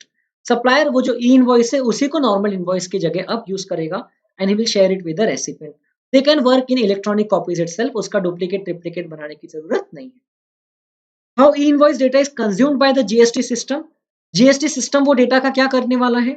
तो GST system उसको GSTR 1 में available करवाता है सबसे पहले, and GSTR 2A of the recipient. Okay, recipient को GSTR 2A में मिलता है कि जो सप्लायर ने अपने सप्लाईज बताए हैं एंड रेसिपिएंट को उसका क्रेडिट मिलता है, अवेलेबल है, तो वो जीएसटीआर 2A में दिखता है. तो सप्लायर को जीएसटीआर 1A में मिलने लगेगा और उसी सप्लाई के रिस्पेक्ट में रेसिपिएंट को उसके जीएसटीआर 2A में ई इनवॉइस पोर्टल की तरफ से इनवॉइस रजिस्ट्रेशन पोर्टल की तरफ से डिटेल्स मिल जाएगी। फर्दर ई इनवॉइस में पैरामीटर्स ये भी है, ट्रांसपोर्टर डिटेल्स, व्हीकल नंबर, अगर मूवमेंट ऑफ गुड्स इन्वॉल्व है तो। सो इसमें क्या लिखा हुआ है कि this can be entered if available with the seller at the time of generating e invoice. Okay, these are not mandatory particulars, लेकिन आप ये एंटर कर सकते हो अगर आपको पता है कि ये गुड्स का मूवमेंट होने वाला है, ये so and so vehicle number है। तो in that case E way bill के लिए भी इतना सारा डेटा ऑलरेडी अवेलेबल रहेगा, तो आपको फर्दर डेटा एंट्री करने की जरूरत नहीं है जब आपको ई वे बिल बनाना है। तो आप सिर्फ इनवॉइस रजिस्ट्रेशन नंबर अगर डालोगे तो उससे ई वे बिल ऑटोमेटिकली जनरेट हो जाएगा, क्योंकि वहीं से वो डिटेल्स कैप्चर कर लेगा। E-invoice reporting software already allows reporting of e-invoice and generation of e-way bill with the same data। तो उसी सॉफ्टवेयर से ई वे बिल जो है वो जनरेट हो जाएगा। तो आपको डेटा डबल डबल पंच करने की, डबल डबल एंटर करने की जरूरत नहीं है। देन कैंसलेशन और amendment of reported invoice. Where needed, the seller can cancel IRN for e-invoice already reported by reporting it on the IRP within specified time। तो वो जो भी प्रोसीजर में वो लोग टाइम अवेलेबल करवाएंगे, उतने टाइम में आप IRN को कैंसिल करवा सकते हो कि नहीं, हम लोग ने ये ट्रांजेक्शन कैंसिल कर दिया, तो ये IRN कैंसिल कर दिया जाए, या कुछ दूसरे डिटेल्स के साथ में आप वो ट्रांजेक्शन का IRN जनरेट करना चाहते हो, तो you can get it cancelled with in specified time. But अगर आपको कुछ अमेंडमेंट्स करना है जो ई इनवॉइस ऑलरेडी अपलोड हो चुका है, अमेंडमेंट आप बाद में कर सकते हो जीएसटी पोर्टल पे। ओके, जब आप आपका GSTR 1 का डिटेल भरते हो तो उसमें अमेंडमेंट टेबल जो रहते हैं वहां पर आप अमेंडमेंट कर सकते हो। सो इम्प्लीकेशंस क्या है? अब बिजनेसेस को कोई ऑल टुगेदर न्यू तरीके से इनवॉइस जनरेट करने की जरूरत नहीं है। ओके, बिजनेसेस को सिर्फ एक स्टेप एडिशनल है कि गवर्नमेंट को अपने इनवॉइसेस का डिटेल इंटीमेट करना है। Okay, that the invoice has been issued to the buyer, तो invoice will be registered and businesses वैसे ही काम करेंगे, बट आगे तो उनके प्रोसेस का पार्ट बन जाएगा ये जो ई इनवॉइस बनवाना है। सो इससे क्या होगा कि there will be lot of interoperability of the transactions, जैसा हम लोग ने बात किया, क्योंकि वही डेटा इमीडिएटली बायर्स को अवेलेबल हो जाएगा उनके GSTR 2A में, एंड बहुत सारे जो हैसल्स है, बहुत सारे जो मिसमैच है, वो कम हो जाएंगे। ओके, बिजनेसेस को अपने जो अकाउंटिंग सॉफ्टवेयर, ERP या बिलिंग सॉफ्टवेयर है, उसमें नेसेसरी अमेंडमेंट्स करना होगा, और वहां से ई इनवॉइसिंग का जो डेटा है वो अवेलेबल रहेगा, जिसको वो लोग अपलोड कर सकते हैं। ओके, सभी सॉफ्टवेयर प्रोवाइडर जो रहते हैं, मेजर सॉफ्टवेयर प्रोवाइडर, वो लोग उसको अपलोड, वो लोग ने अमेंडमेंट्स कर ही दिया है। अब अब ई इनवॉइस स्कीमा क्या होता है, कुछ इंपॉर्टेंट टर्म्स उससे संबंधित। ई इनवॉइस स्कीमा, अब बिजनेसेस अलग अलग फॉर्मेट्स में, अलग अलग सॉफ्टवेयर्स के थ्रू इनवॉइस जनरेट करते हैं। ओके, और अपने इनवॉइसेस स्टोर करते हैं। Okay, it is there are so many different type of formats available, and देखा जाए तो 300 से ज्यादा अकाउंटिंग या बिलिंग सॉफ्टवेयर प्रोडक्ट्स अवेलेबल है इंडिया में। सो उसको कनेक्ट करना, उसका एक कॉमन कनेक्टर बनाना एक बहुत जरूरी था, because there was no way that one system could read all kind of invoices generated by different kind of systems. तो जैसे कि SAP सिस्टम का जो इनवॉइस जनरेटेड है वो टैली वाला सिस्टम रीड नहीं कर सकता है। तो how do we connect it, how do we make that data available to the other party directly? So उसके गवर्नमेंट ने क्या किया कि इंटरऑपरेबिलिटी करने के लिए गवर्नमेंट ने पूरे GST के इकोसिस्टम के लिए उन्होंने इनवॉइस स्टैंडर्ड बना दिया कि भाई ये फॉर्मेट इनवॉइस में मैंडेटरी रहेगा। आप भले अभी भी अपने फॉर्मेट से इनवॉइस बनाओ, बट आपका सॉफ्टवेयर इनवॉइस बना करके ये डेटा हम लोगों को अवेलेबल करवा देगा। ओके, आपके सॉफ्टवेयर से ये डेटा इंपोर्ट हो जाएगा थ्रू द GST INV 01। कहाँ पर इंपोर्ट हो जाएगा? इनवॉइस रजिस्ट्रेशन पोर्टल में इंपोर्ट हो जाएगा। तो जिससे इनवॉइस रजिस्ट्रेशन पोर्टल पूरा डेटा कैप्चर करके आपको इनवॉइस रजिस्ट्रेशन नंबर दे देगा। ओके, एक यूनिक नंबर दे देगा, और invoice reference number, I am sorry, और वो नंबर के अगेंस्ट में पूरा डेटा वहां पर ऑलरेडी स्टोर्ड है। Using that number even the officers can later on see कि what was the supply made और क्या था। उनको एक्चुअल इनवॉइस देखने की जरूरत नहीं है। So all the data will be available with the GST portal itself. Uniform standard format containing specified fields applicable for all the business across the country is known as e-invoice schema. It is notified as form INV 1। तो INV 1 is the form जिसके through आपको वो details भरना है, आपको details, आपको GST invoice registration portal को upload करना है। Okay, it mandates what particulars shall be reported in electronic format. तो that is e invoice schema. तो आपको शॉर्ट नोट पूछ सकते हैं 2 मार्क का, 3 मार्क का, कि write a short note on e invoice schema, तो you should be able to answer it properly. अब इनवॉइस रजिस्ट्रेशन पोर्टल्स जो है मतलब कि वेबसाइट जहां से आपको INV1 फॉर्म जो है वो भरना है एंड आपका इनवॉइस का डिटेल अवेलेबल करना है। तो you can see that there are these many websites which are possible, invoice1.gst.gov.in, invoice2, ऐसे बहुत सारी वेबसाइट्स है। तो कोई भी वेबसाइट में अगर आपको दिक्कत जाती है तो आप दूसरे वेबसाइट से दूसरे पोर्टल पे जा सकते हैं। अब आप इसमें से कोई भी पोर्टल पे जा करके प्रैक्टिकली आप देख सकते हैं कि वहां पर किस तरीके से ई इनवॉइस जनरेट किया जा सकता है। You can also read lot of frequently asked questions and there are presentations available. Invoice reference number जो है that is a unique number which is allotted by the portal, okay, by the invoice registration portal. And invoice number is assign by the supplier, वो तो supplier अपने तरीके से assign कर देता है। बट इनवॉइस रेफरेंस नंबर जो है that is assign by the portal, unique reference number hash which is generated. ये नंबर बहुत बड़ा इस टाइप का नंबर रहेगा जिसको एज सच कुछ पढ़ने का आपको मीनिंग नहीं समझ में आएगा, लेकिन ये मशीन के लिए बहुत इजी टू रीड रहेगा। And this will be a unique number, so there is no need to worry. ऐसे बहुत सारे नंबर्स जो है, जितने इनवॉइसेस आपको जनरेट करना है कर सकते हैं। Already crores of invoices have been generated जब से ई इनवॉइसिंग आई है, एंड उतने सारे ई इनवॉइस रेफरेंस नंबर्स जनरेट हुए हैं। सो that will be the uniqueness of your invoice, that will be the roll number of your invoice, the unique number which will identify that transaction. So आपका जो invoice number का format रहता है वो तो business to business आप अपने हिसाब से रख सकते हो। इनवॉइस नंबर है ना, जैसे कि आप उसको मंथ वाइज चेंज कर सकते हो, आप ईयर वाइज चेंज कर सकते हो, पार्टी वाइज नंबर रख सकते हो, जो भी आपको रखना है। सीरियल नंबर में चलना पड़ता है बट स्टिल। बट ये जो इनवॉइस रेफरेंस नंबर रहेगा ये आपको नहीं समझ में आएगा, लेकिन ये मशीन को समझ में आएगा। Then e-invoice system is also available for e-commerce operators to report the invoices to the invoice registration portal generated by them on behalf of the suppliers. E-commerce operators को देखो ई-वे बिल बनाने का भी एक अपॉर्चुनिटी है। They can also fill the details of e way bill, EWB01। तो वैसे ही यहाँ पर ई इनवॉइस का जो डिटेल्स है INV01, वो भी ई कॉमर्स ऑपरेटर भर सकते हैं अपने सप्लायर्स के बिहाफ पे। ओके, फॉर एग्जांपल अमेजॉन से कोई सप्लायर अगर गुड सप्लाई करता है तो Amazon can upload those details on behalf of the supplier to the e invoice portal. Bulk uploading of invoices is also possible. Okay, आप एक साथ इनवॉइसेस को अपलोड कर सकते हैं। Then QR code, QR code जैसे कि हम लोग ने देखा सैंपल इनवॉइसेस में, आपने देखा QR code is not a new thing for you as such. QR code मतलब जिससे आपको एक लिंक पे जा सकते हो जहां पर कुछ डेटा स्टोर्ड है। तो upon successful registration it on IRP, it will return a signed e-invoice to the supplier with IRN and QR code. These are the two things which the system will allot. IRN QR code के अंदर रहेगा, okay, which shall be extracted and printed on the invoice. तो QR code जो है invoice पे printed रहेगा। उससे क्या होगा कि जो QR कोड रीडर रहते हैं, स्कैनर्स रहते हैं, वैसे डिवाइसेस को यूज करके कोई भी पर्सन उसका IRN एक्सेस कर सकते हैं और IRN के थ्रू वो इनवॉइस का जो कंटेंट है, obviously the readers will be available only with the officers, okay, वो वाले जो डिजिटल साइन QR कोड है उनका जो IRN है which can be verified on the central portal as well as by an offline app by the officer, okay, जो GS proper officer है। this will help the officers checking the invoice offline on the road side where internet may not be available all the time, क्योंकि GST portal में वो data capture हो चुका है। तो वो लोग QR कोड को स्कैन करके चेक कर सकते हैं कि भाई कौन सा सप्लाई है, सप्लाई में क्या क्या गुड्स का डिलीवरी हो रहा है, and then they can cross verified with the goods road side में भी। So they need not go through the invoice of the supplier as such, वो सिर्फ क्यूआर कोड को स्कैन करके एक्चुअल डिटेल्स जो अपलोड हुए हैं वो देख सकते हैं। और एक डायनेमिक क्यूआर कोड के बारे में यहाँ पर कंसेप्ट आ रहा है कि B2C इनवॉइसेस जो है they are proposed, all B2C invoices, ध्यान दीजिए, this is now the talk about B2C invoices. This is little bit different. This is just to encourage digital payments.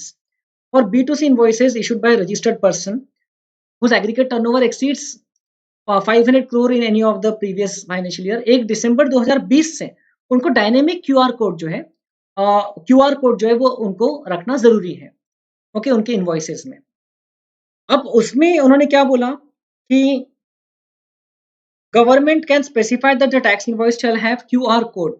Resultantly, it has notified that the invoice issued by the registered person whose aggregate except by these notified class of persons. Okay, insurer, banking company, GTA, passenger transport agencies, okay, cinematographic films multiplex वाले, और supplier of OIDAR services, इन लोगों को छोड़ के बाकी सब persons को government ने नोटिफाई किया है दैट जिनका टर्नओवर 500 करोड़ से ज्यादा है in respect of B2C supplies. ध्यान दीजिए यहाँ पर किस सप्लाई की बात हो रही है। अभी तक हमने जो भी सप्लाई की बात किया वो B2B सप्लाईज थे, अब B2C सप्लाई की बात हो रही है that it shall have dynamic QR code.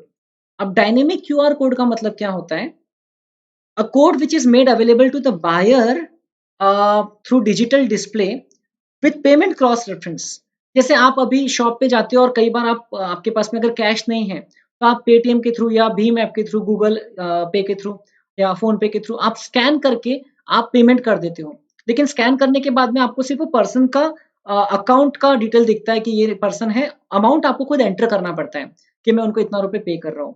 But यहाँ पर वो इनवॉइस के अगेंस्ट में डायनेमिक QR कोड लिंक रहेगा एंड पेमेंट क्रॉस रेफरेंस उसके साथ में रहेगा। एंड होगा क्या? The purpose of this provision is to enable and encourage digital payments where buyer can scan the dynamic QR code and make payment from the mobile wallet directly. आज भी कर सकते हैं, बट आज जो कोड है वो स्टैटिक QR कोड है, वो बायर के प्रीमाइसेस पे या तो दीवार पे देखो कहीं चिपका रहता है या तो वो कोड उसके टेबल पे लगा हुआ रहता है, रखा हुआ रहता है। तो आपको वो स्कैन करके पेमेंट करना होता है। पर डायनेमिक QR कोड मतलब कि जिसका जो बैकएंड का लिंक है वो कोड एक्सेस करके जो आप जिस लिंक पे जाते हो तो वो हमेशा बदलते रहेगा। Okay, the supplier will be providing you dynamic QR code for every such supply, जिसमें इवन अमाउंट भी कैप्चर्ड रहेगा। तो आपको सिर्फ स्कैन करना है, ऑटोमेटिकली उसमें अमाउंट भी दिख जाएगा, आपको सिर्फ पेमेंट अप्रूव करना है बाद में। So dynamic QR code will have the payment details and the scan and pay in one go is possible. This has no relevance or applicability to the e-invoicing in respect of B2B supplies. B2B supply वाली बात अलग थी, but अभी जो हम लोग बात कर रहे हैं वो B2C supplies स्कैन एंड पे के लिए उन लोग ने GST में मैंडेट कर दिया है। So they are through GST mechanism, through the laws of GST, they are encouraging digital payments further. Dynamic QR code will be generated by the seller himself either on the point of sale machine or the invoice issued. तो वो या तो फिर invoice पे available हो जाएगा QR code या तो फिर पॉइंट ऑफ सेल मशीन पे हो जाएगा, जिसको स्कैन करके आप पेमेंट कर सकते हो। Okay, that code can be electronically provided to you, displayed through you, जिसको आप स्कैन कर सकते हो या तो फिर वो प्रिंटेड फॉर्म में इनवॉइस पे आपको मिल जाएगा। बट वो कोड कुछ समय बाद वो कोड का जो बैकएंड का लिंक है वो चेंज हो जाएगा। आपका अगर ट्रांजेक्शन का काम हो गया तो फिर आपके लिए अब वो कोड रेलेवेंट नहीं है, फिर कोई और ट्रांजेक्शन में भी वो सेम कोड यूज हो सकता है एंड उसमें लिंक जो है वो दूसरे इनवॉइस के साथ में उसको लिंक कर दिया जाए। ऑलराइट, सो ये होगी पूरी बात e invoicing and QR code से संबंधित। There are very good chances कि उस पे बेस्ड एग्जाम में आपको क्वेश्चन पूछेंगे। अब पेमेंट ऑफ टैक्स से संबंधित क्या अमेंडमेंट आया है तो आप देख सकते हो, interest under section 51 to be applicable only on the net tax liability paid by e-cash ledger and not on the gross tax liability. I hope you remember section 51 में 18% per annum के हिसाब से इंटरेस्ट एप्लीकेबल है on delayed payment. तो आपने due date के बाद जितना डिले किया उस पे आपको 18% पर एनम के हिसाब से इंटरेस्ट पे करना पड़ता है, which is already quite a high rate of interest. अब इशू ये था कि अगर आपके पास में सपोज कोई मंथ में आपके पास में क्रेडिट अवेलेबल है, से आपकी आउटपुट टैक्स लाइबिलिटी है ₹10,000, लेकिन आपके पास इनपुट टैक्स क्रेडिट है 9,000 का, तो you should be actually you would be liable to pay in cash only ₹1,000। Credit तो आपके पास अवेलेबल है ही ना उस मंथ के एंड पे, तो you would be paying only ₹1,000 by cash for that month. तो उन्होंने अब क्लैरिफाई किया, पहले क्या था, पहले ये 10,000 पे डिलेड पेमेंट में आपको 10,000 पे इंटरेस्ट पे करना पड़ता था, even though you had ITC available with the same government. Okay, आपका ITC का बैलेंस था, उसी गवर्नमेंट से ITC का आपको ITC आपका जमा है उनके पास और उसी को आपको 10,000 देना है, तो आप 1,000 नेट कैश में दोगे। तो इंटरेस्ट जो है वो कैश लाइबिलिटी पे लगने की बजाय इंटरेस्ट पूरे ग्रॉस अमाउंट पे 10,000 रुपए पे लगता था। सो उसको उन्होंने ठीक किया है, that was not a good practice. Okay, from business perspective it was you can say not business friendly practice, क्योंकि आपका ITC जमा है और फिर भी आपको ग्रॉस अमाउंट पे इंटरेस्ट देना पड़ रहा है। तो ये उन्होंने 1 सितंबर 2020 से इंट्रोड्यूस किया है। फाइनेंस नंबर 2 एक्ट 2019 में ये आ गया था, लेकिन ये उन्होंने इफेक्टिव कब से किया? 1 सितंबर 2020 से। इसलिए ये आप अभी मई 2021 एग्जाम के लिए फर्स्ट टाइम पढ़ रहे हो। इनफैक्ट अभी इस साल जो बजट आया है उसमें तो उन्होंने इसको और फर्दर रिट्रोस्पेक्टिवली भी एप्लीकेबल कर दिया है। बट अभी आपको जो एप्लीकेबल प्रोविजन है वो देख लीजिए, ये प्रोविजन आ गया है। क्या लिखा है? Interest on tax payable in respect of supplies made और during a tax period and declared in the return for the said period furnished after the due date in accordance with the provision of section 39। Okay, जो आपने due date के बाद में आपने return अगर furnish किया है और उस पे आपको टैक्स इंटरेस्ट पे करना पड़ रहा है, except where such return is furnished after commencement of any proceedings under section 73 और 74, तो वो केस अलग हो गया। बट अदर केसेस में interest shall be levied on that portion of the tax that is paid by debiting the electronic cash ledger. Okay, सिर्फ जो आप इलेक्ट्रॉनिक कैश लेजर के थ्रू पेमेंट करते हो टैक्स का, उसी पे आपको इंटरेस्ट लगेगा। इसका मतलब जितना पोर्शन आप आईटीसी यूज करके पे कर सकते हो, पे करने के लिए एलिजिबल हो, वो पोर्शन पे आपको इंटरेस्ट नहीं लगेगा। That is a big relief to the tax payers. Okay, देख लीजिए इसका रैशनल यहाँ पर समझाया हुआ है। जीएसटी लॉ में registered person can make payment through electronic credit ledger, cash ledger in terms of section 49। Usually the balance in credit ledger is exhausted before utilising the cash ledger balance. Simple सी बात है ना, क्योंकि आपको cash जितना कम से कम देना पड़े आप वैसी कोशिश करोगे। अगर रजिस्टर्ड पर्सन का इलेक्ट्रॉनिक क्रेडिट लेजर में सफिशिएंट बैलेंस नहीं है तो ही वो कैश से पे करेगा। In such a situation GST common portal doesn't have a mechanism to allow a registered person to make part payment of taxes. Okay, अगर उसके पास पैसा नहीं है, ओके, सफिशिएंट मनी नहीं है for depositing balance tax amount in electronic cash ledger. Okay, कभी हो सकता है कि वो पर्सन के पास में क्रेडिट तो बहुत सारे, बट कैश पोर्शन जमा करने के लिए उस समय उसके पास लिक्विडिटी नहीं, पैसा नहीं, इसलिए वो बाद में पे करने वाला है। तो even though he can not file the return by only partly setting off the ITC, क्योंकि उसको तो कैश भी पे करना पड़ेगा तभी वो रिटर्न आगे प्रोसेस होगा, है ना। जीएसटीआर 3 भी हम सभी लोगों ने देखा है, तो वो पेमेंट करने के बाद ही जीएसटीआर 3 भी जो है पेमेंट सेट ऑफ के बाद ही आप अल्टीमेटली उसको फाइल कर सकते हो। तो उन्होंने बोला, if the lawmaker demands tax dues along with interest on the gross payment that is tax paid through cash ledger as well as credit ledger, मतलब gross tax liability, then it may be an unhealthy practice from the business perspective.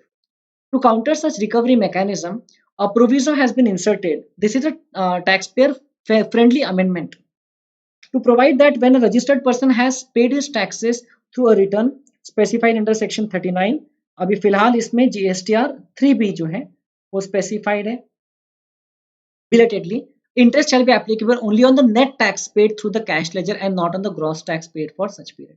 तो आपको इसके basis पे हो सकता है कोई practical question आ जाए, है ना, जिसमें इंटरेस्ट की लाइबिलिटी कैलकुलेट करना रहे, तो आपके पास अगर उस पीरियड का आईटीसी कुछ है अवेलेबल, तो आईटीसी माइनस करके जो नेट लाइबिलिटी आती है उसका ही आप interest pay. And then finally we come to amendments related to returns chapter, जो कि बहुत सिंपल छोटे छोटे अमेंडमेंट्स है 2-3 जगह। एक अमेंडमेंट ऐसा आया है कि आप जीएसटीआर 3B या जीएसटीआर 1 या GST CMP 08, I hope you know GSTR 3B is the monthly return, okay, monthly summary return जिसके थ्रू आप पेमेंट भी करते हो। अगर वो नील रिटर्न है तो आप एसएमएस के थ्रू फाइल कर सकते हो। You can file it through SMS facility through your registered mobile number. Even GSTR 1 जो कि डिटेल्स ऑफ आउटवर्ड सप्लाईज है, टेक्निकली रिटर्न नहीं है but details of outward supplies, that also you can file through SMS if it is a nil statement, and nil statement in form CMP 08 जो कि composition scheme वाले persons के लिए है, okay, quarterly form जो रहता है उनका। सो इफ इट इज निल का मतलब क्या होता है, देखो नीचे लिखा हुआ है, वेयर द स्टेटमेंट और the return has nil or no entry in all the tables, okay, in these respective forms। तो उसके रिस्पेक्ट में निल या कोई एंट्री नहीं रहना चाहिए, कोई भी टेबल में कोई भी एंट्री एप्लीकेबल नहीं रहना चाहिए। तो इवन आईटीसी नहीं रहना चाहिए जब आप जीएसटीआर 3 भी भर रहे हो। You should not be saying कि हमारा इतना आईटीसी है। जीएसटीआर 1 में there should be no exempt supply. अगर सब कुछ निल है, अगर कोई सप्लाई नहीं है, मैं ये नहीं बोल रहा हूँ कि टैक्स लाइबिलिटी निल होना चाहिए, आपका हर एक एंट्री निल होना चाहिए, उसमें जो जो डिटेल्स रिक्वायर्ड है सब निल है, तो फिर you can actually file the return through SMS. Okay, any reference to electronic furnishing shall include furnishing of the said returns or the details or through or that statement through SMS using the registered mobile number, and the said return or the details or the statement shall be verified by a registered mobile number based OTP facility. तो आप उसको mobile number के through file कर सकते हो और OTP आएगा उसके थ्रू वेरीफाई कर सकते हो अगर नील है तो। So that is a very much welcome move. फिर बहुत ज्यादा फर्क नहीं पड़ेगा लेकिन ठीक है, नील रिटर्न फाइल करना mandatory, but at least now you can do it through the SMS facility.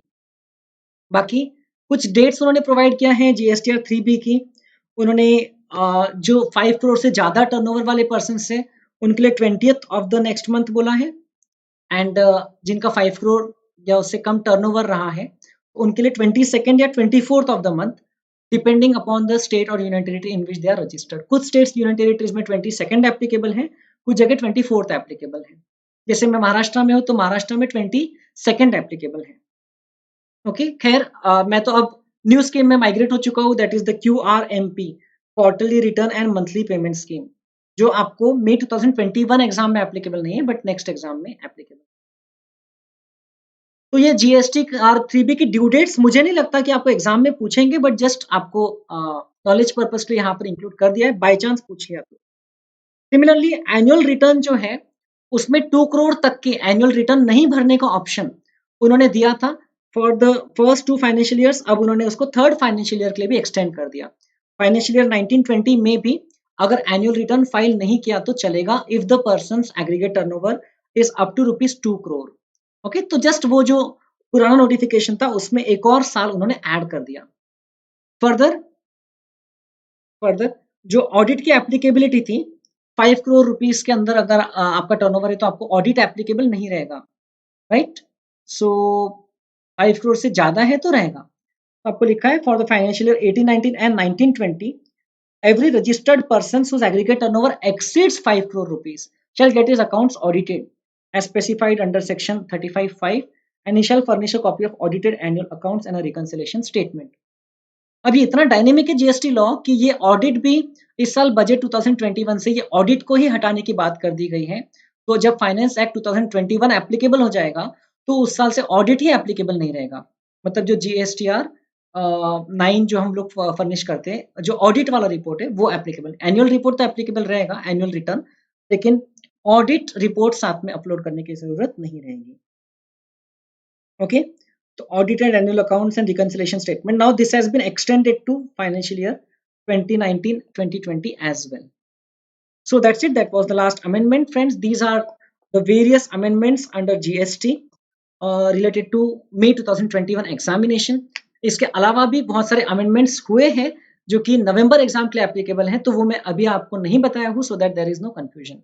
So I wish you all the best for your studies. आपको कुछ भी डाउट आता है तो आप पूछ सकते हैं and prepare very well for this examination. ये अमेंडमेंट्स वो स्टूडेंट्स के लिए भी सेम तरीके से एप्लीकेबल हैं जिन्होंने जनवरी 2021 में एग्जाम दिया, तो उन्होंने भी नवंबर 2020 ही वाले ही सिलेबस से पढ़ा था, तो उसके बाद में उनको यही सब अमेंडमेंट्स देखना होगा। बट इससे भी कई ज्यादा अमेंडमेंट्स इनकम टैक्स में एप्लीकेबल हुए हैं, तो इनकम टैक्स के अमेंडमेंट से संबंधित मैं 2 अलग वीडियोस बना रहा हूं जो आप लोगों को अवेलेबल हो जाएंगे, तो you can watch those videos later on. So अभी जीएसटी से संबंधित आपको कुछ भी कंफ्यूजन है तो आप मुझे कांटेक्ट करके बता सकते हैं। Thank you friends and take care.